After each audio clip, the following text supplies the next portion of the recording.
সুধী শ্রোতা বন্ধু সকলকে শুভ সন্ধ্যা। বড়দের শ্রদ্ধা প্রণাম ও ছোটদের আন্তরিক প্রীতি শুভেচ্ছা ও ভালোবাসা জানিয়ে এসে গেছি আপনাদের সঙ্গে গল্প পাঠে। আমি অজয়। গোলাপি রঙের সিন্ধুক। হ্যাঁ সুধী শ্রোতা বন্ধু, হিবি মিত্র রায় গল্পটি লিখেছেন। প্রকাশিত আনন্দমেলা, জুন 2021 সালে। গোলাপি রঙের সিন্ধুক গল্পটি কেমন লাগলো? ভালো লেগে থাকলে লাইক করতে এবং আপনার মূল্যবান কমেন্ট করতে ভুলবেন না। চ্যানেলটি সাবস্ক্রিপশন করার ব্যাপারে, গল্পগুলির নোটিফিকেশন যথাযথ পেতে আপনার চ্যানেলের নোটিফিকেশন বেল আইকনে অল করা আছে কিনা বা করে নিতে ভুলবেন না। শুরু করছি আজকের গল্প।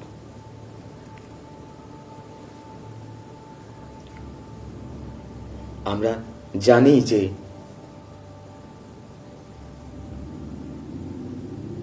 ভারতবর্ষের সাথে ব্রিটিশদের যুদ্ধ হয় এবং ভারতবর্ষ স্বাধীন হয়। সে ব্রিটিশরা ভারত ছেড়ে চলে গেছে অনেকেই।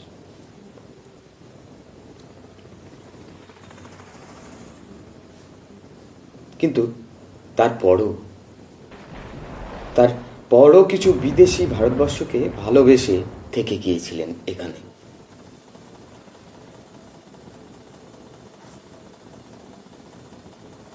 মনুষ্যত্বের প্রতি সম্মান জানিয়ে আমাদের যে দেশ মাতৃকা, তার প্রতি স্থানে নিজ নিজ স্থানে সম্মান জানিয়ে গল্পটি আমি পাঠ করতে চলেছি।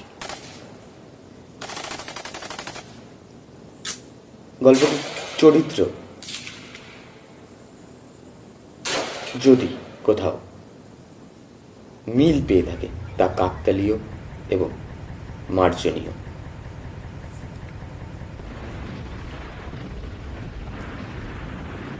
তেমনি একজন মারিয়া অ্যান্ডারসন।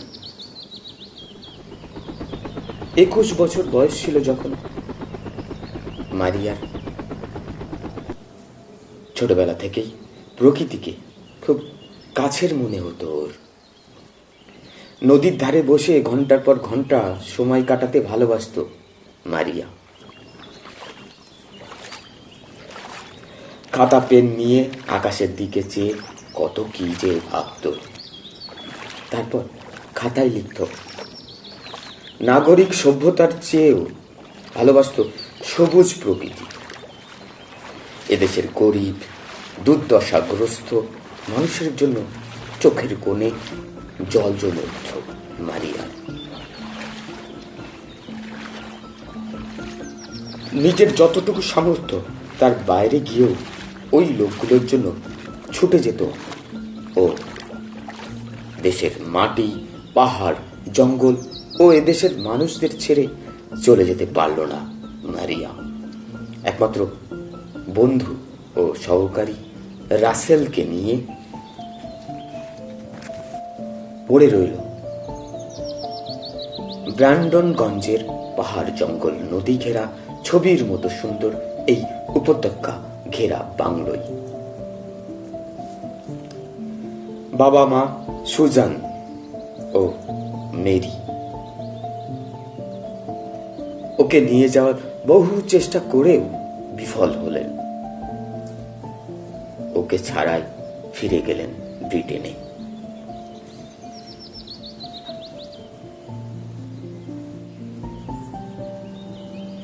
তারপর কেটে গিয়েছে অনেক বছর। 95 বছরের মারিয়া এখন মৃত্যুশয্যায়।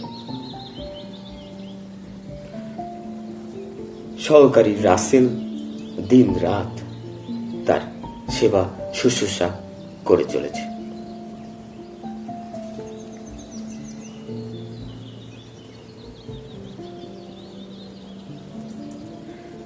মারিয়া এর মধ্যে মন খারাপ করেছে, বলেছে আমার মৃত্যুর কোনো ভয় নেই, আমার কোনো ভয় নেই, শুধু চিন্তা নদীর পাড়ের ওই গরিব মানুষগুলোকে নিয়ে।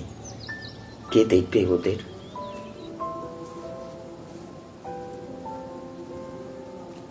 জানালার দিকে চেয়ে মারিয়া বলে,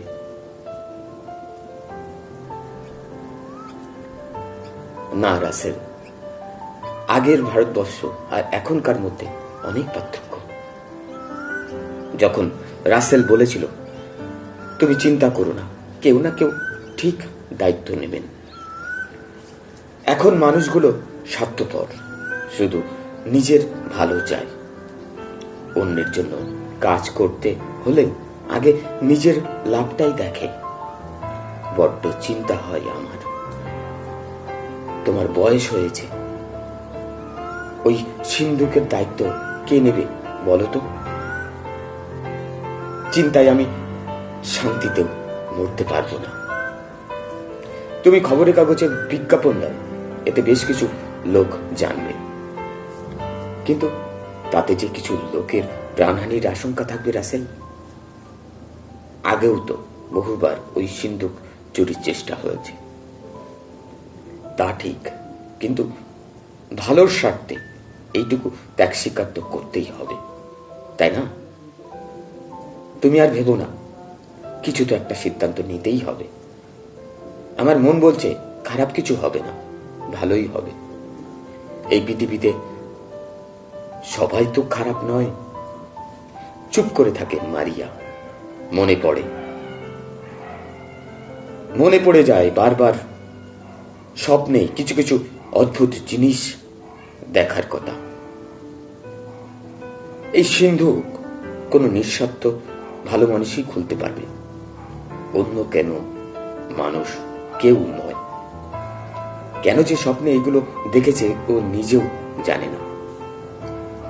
আদৌ এর কোনো বাস্তব ভিত্তি আছে কিনা তাও নয়, তবু বিশ্বাস করে যে স্বপ্ন সে দেখেছে,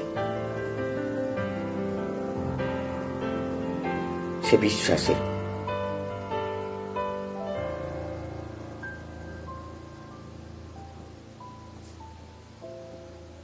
ভিত্তি সে কখনো মুছবার নয়।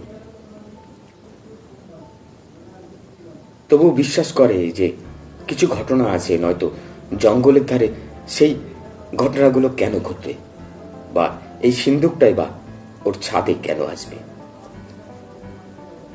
বিজ্ঞাপন দেখে বাংলোয় ভিড় জমায় সাংবাদিকরা।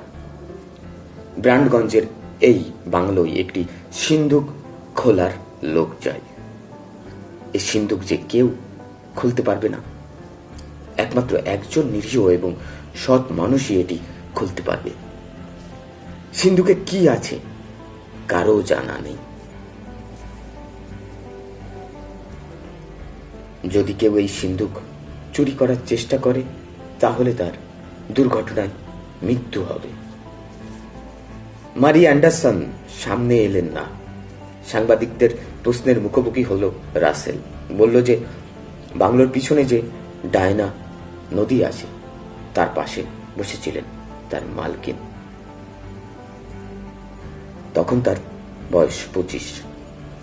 সন্ধে নামছে, চারপাশের জঙ্গল থেকে বিভিন্ন বন্যজন্তুর আওয়াজ ভেসে আসছিল। হঠাৎ তিনি আকাশের বিশেষ জায়গায় কিছু লেখা দেখতে পান, সাংকেতিক চিহ্নের মতো। ঘাবড়ে যাননি মারিয়া, গাছের পিছনে লুকিয়ে পড়ে দেখতে থাকেন সম্পূর্ণ ব্যাপারটা।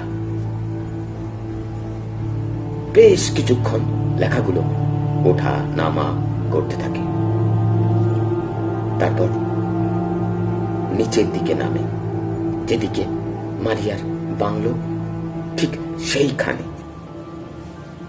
পরক্ষণে একটা শব্দ হয়ে সবকিছু থেমে যায়, আগের মতো শান্ত।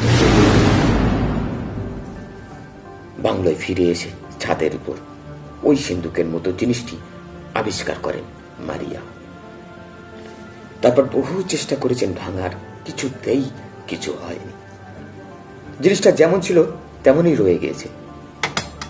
দুবার ডাকাতি হওয়ার চেষ্টা হয়েছিল, কিন্তু তারপরে কয়েকজন বিদ্যুৎপৃষ্ট দেহ উদ্ধার হয় পিছনের জঙ্গল থেকে।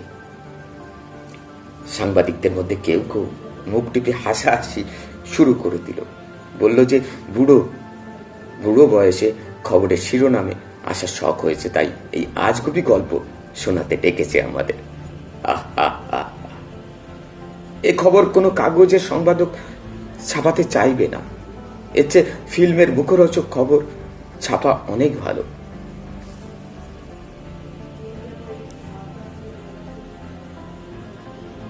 কিন্তু সবাই চলে গেলেও পিছনে দাঁড়িয়ে থাকা সাংবাদিক অরিন্দম ভাবতে থাকে অনেক কিছু।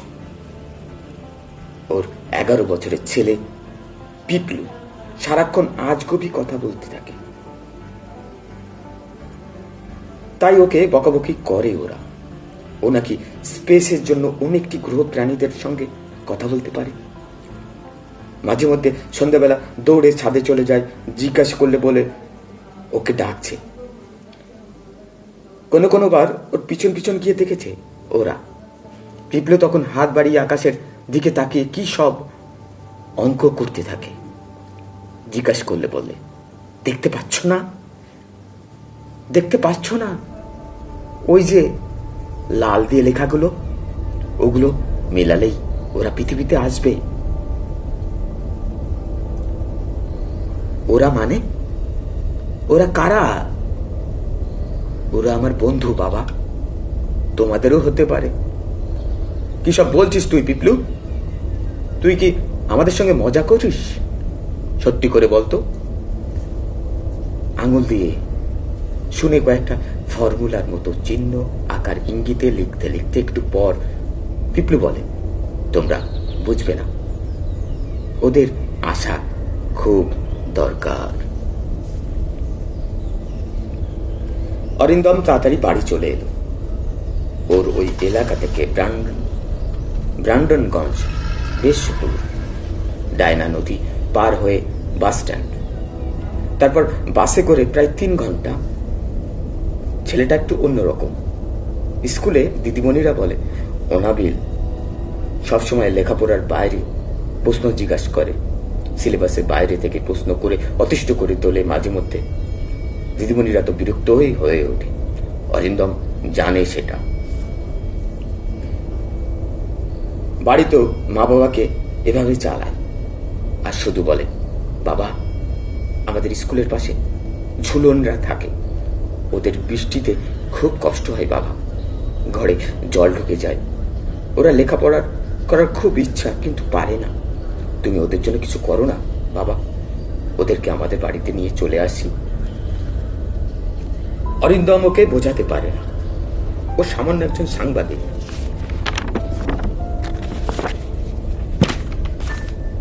এত টাকা কোথায় যে ওদের বাড়িতে আশ্রয় দেবে? তবু মাঝে মধ্যে ওর টিফিনের সঙ্গে আরো কিছু বেশি খাবার দিয়ে দেন ওর মা। পুরনো বইপত্র, জামা কাপড় সব সব ওকে দিয়ে দেয়। অদ্ভুত ভাবে পিপলু আজকালকার দিনের খেলনা, মোবাইল গেমস এসবের প্রতি কোনো আকর্ষণ নেই। শুধু অদ্ভুত প্রশ্ন আর শূন্যে আঙুল দিয়ে কি সব লিখে চলা। ছেলেটাকে নিয়ে বড় চিন্তা হয় ওদের। বাড়ি এসে সারা ঘর খুঁজে পায় না পিপলুকে। জিজ্ঞেস করলে ওর মা বলে ও অনেকক্ষণ থেকে ছাদে। অরিন্দম ছাদে গিয়ে দেখে এক কোনায় দাঁড়িয়ে উপরের দিকে তাকিয়ে হাত নাড়ছে। অরিন্দম গিয়ে ওর ঘাড়ে হাত রাখে। পিপলু পিছনে না ঘুরে বলে বাবা, আমি রেডি, কখন যাচ্ছি আমরা? গ্রামগঞ্জের এই জায়গাটা মনে হয় বাইরের পৃথিবী থেকে একটু হলেও আলাদা, শান্তশিষ্ট আর নির্ঝঞ্ঝাট। মানুষের কোনো তাড়াহুড়ো নেই, আর পাহাড়, নদী, জঙ্গলে ঘেরা ব্রিটিশ আমলের ছবির মতো সুন্দর বাংলো। ছাদের কোনায় রাখা এক মাঝারি মাপের বাক্স, সিন্দুকের মতো দেখতে, গোলাপি আভাযুক্ত, এমন কোন ধাতুর তৈরি যেটা আগে কখনো দেখিনি অরিন্দম। পিপলু কেমন একটা ঘোরের মধ্যে রয়েছে। একবার বস্তুটা দেখছে আর একবার দৌড়ে আকাশের বিভিন্ন কোণে চলে যাচ্ছে। ওকে বিরক্ত করছে না ওরা কেউ। কেউ বলতে মিস রাসেল এবং ও পিপলুকে ছেড়ে দিয়েছে নিজের মতো। এদিকে সন্ধে হয়ে এসেছে। ঠিক সন্ধে নয়, সূর্য ডোবার পরপরই যে আকাশে গোলাপির আভা সৃষ্টি হয় তেমন সময়। পিপলু যেন কেমন একটা করছে। ওকে দেখে ভয় লাগছে অরিন্দমের। মনে হচ্ছে কিছু একটা চলছে ওর ভিতর। থম মেরে রয়েছে আকাশটা। রাতে প্রচন্ড বজ্রপাত সহ বৃষ্টি হওয়ার আশঙ্কা আছে।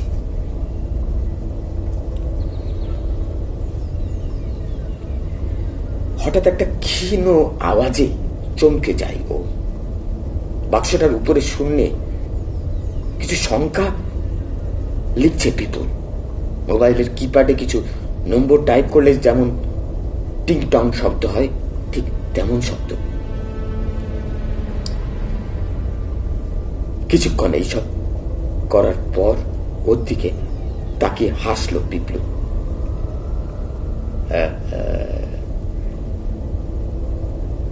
ওর চোখগুলো বড় বড়। এদিকে অন্ধকার হয়ে এসেছে। মিস রাসেলও তাকিয়ে রয়েছে। কিছুক্ষণ চুপচাপ ঘুটঘুটে অন্ধকার। হঠাৎ মনে হলো জঙ্গলে দুটো লাল চোখ জ্বলে উঠল। কোথায় একজোড়া চোখ? এ তো অসংখ্য চোখ জ্বলছে পুরো জঙ্গল জুড়ে। এসব কি হচ্ছে? এগুলো কি পিপলু? ভয় পেও না বাবা, ওরা এদিকেই আসছে। অরিন্দমের তখন রীতিমতো ঘাম হচ্ছে। কি করছে ওটুকু ছেলে? মিস রাসেলও অবাক চোখে তাকিয়ে 1, 2, 3, 4 করে সেকেন্ড, মিনিট। বাবা, ওরা চলে এসেছে। সারা ছাদ জুড়ে অসংখ্য ছোট ছোট লাল চোখ জ্বলছে। জোনাকির ঝিকমিক যেমন হয় ঠিক তেমনি। অরিন্দমরা পাথরের মতো দাঁড়িয়ে। একটা কিছু খোলার আওয়াজ হলো। অরিন্দম দেখলো বাক্সটা খুলছে। খোলার সঙ্গে সঙ্গে হীরের দুটি ছড়িয়ে পড়লো চারিদিকে। চোখে এসে লাগলো ওদের একটা গোলাপি বল। ধীরে ধীরে সেই দুটিটা ফিকে হয়ে এলো। ওর দিকে তাকালো পিপলু। বলল, বাবা, ওরা মিকাস থেকে এসেছে। মিকাস, একটা ছোট উপগ্রহ মিকাস। ওরা ওদের গ্রহে একটা এনজিওতে কাজ করে। ওদের প্রজেক্ট ওয়ার্ক করতে ওরা পৃথিবীতে এসেছে। কি প্রজেক্ট? মস্তিষ্কের বিভিন্ন অনুভূতি নিয়ে কাজ ওদের। এখন সারাল্য আর সততা নিয়ে কাজ করছে এই বিশেষ টিম।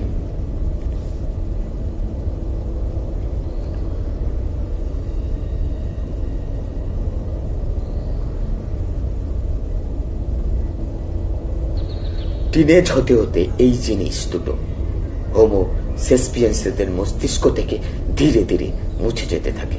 ওদের কাজ হলো এই দুটো জিনিসকে মস্তিষ্কে লক করে দেওয়া, যাতে ব্রেনের অন্যান্য খারাপ অথবা নেগেটিভ জিনিসের ভাগ বাড়তে না পারে। সারাল্য আর সততার ভাগটা যেন কোনোভাবেই নেগেটিভ দিকগুলোর থেকে কমে না যায়। ওই ব্যালেন্সটা ঠিক রাখা ওদের কাজ। মিকাসিনদের রিপোর্টে দেখেছি অন্যান্য গ্রহের তুলনায় পৃথিবীর বাসিন্দাদের মধ্যে দ্বিতীয় ভাগটা বেশি মাত্রায় আছে। তাই ওরা পৃথিবীতে এসেছে। অনেক বছর ধরে চেষ্টা করছিল, কিন্তু সঠিক মাধ্যম পাচ্ছিল না। তখনই আমার মস্তিষ্কের সঙ্গে কন্ট্যাক্ট করে ফর্মুলা জিরোসিনের মাধ্যমে এই বলটা এখন কাজ শুরু করবে, যাতে প্রাপ্তবয়স্ক হওয়ার পরও মানুষের মধ্যে এই জিনিসগুলো থেকে যায়। এতে পৃথিবীতে যুদ্ধ, হিংসে, মারামারি, স্বার্থপরতা এইগুলো চিরতরে চলে যাবে। পৃথিবী একটা পৃথিবীকে একটা ভালো গ্রহে রূপান্তরিত করাটাই ওদের প্রজেক্টের মূল উদ্দেশ্য। ওরা এই প্রজেক্ট ওয়ার্কে সফল হলে ওদের সরকার থেকে পুরস্কৃত করা হবে। আর বাবা দেখো, ওই বলটার রঙও গোলাপি। কেন বলো তো? অবাক চোখে তাকিয়ে অরিন্দম। কারণ আমাদের মস্তিষ্কের রঙও গোলাপি। মারিয়া অ্যান্ডারসন কখন এসে দাঁড়িয়েছেন খেয়ালই করিনি কেউ। একটা অদ্ভুত ঘটনার সাক্ষী থাকলো অরিন্দম, কিন্তু কাগজে কিছুই লিখলো না এই ব্যাপারে। মিকাসেন্দ্রা গোপনে কাজ শুরু করে দিয়েছে। পৃথিবীর মঙ্গল হোক, জগতের মঙ্গল হোক, এমনটাই চাই স্বার্থহীন মিকাসেন্দ্রা। অন্য গ্রহের বাসিন্দা হয়েও অরিন্দমরাও তাই চায়। অনেক ধন্যবাদ মিকাসেন্দ্রের। তোমরা ভালো দেখো। আবার কখনো নিশ্চয় দেখা হবে। অনেক ধন্যবাদ হিমি মিত্র রায়কে তার এই সুন্দর মনের পরিচয় দেওয়ার জন্য। গোলাপি রঙের সিন্ধু।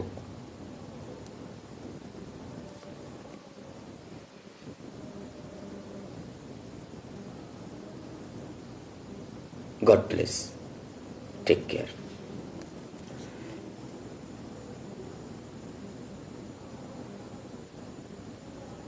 हर हर महादेव।